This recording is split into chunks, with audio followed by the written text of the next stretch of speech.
এই ডন এই খরগোশকে গাড়ির চাকা বানিয়ে ফেলে।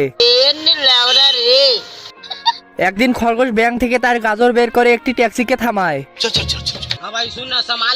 কিন্তু এটা ট্যাক্সি ছিল না, এটা ছোট্ট ডনের গাড়ি ছিল।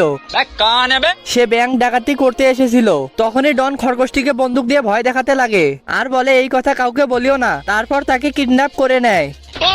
তখনই গাড়িতে পেট্রোল ভরানোর জন্য থামে। তাই খরগোশ আরামে পুলিশকে ফোন করতে চলে যায়।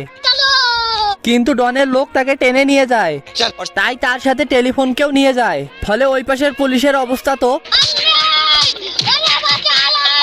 হঠাৎ করে সিগন্যাল স্টপ লেখা আসে, তাই ছোট্ট ডন খরগোশকে সামনে গাড়ি দেখতে পাঠিয়ে দেয়। কিন্তু সে মিথ্যা বলে যে সামনে কোনো গাড়ি আসতেছে না। কিন্তু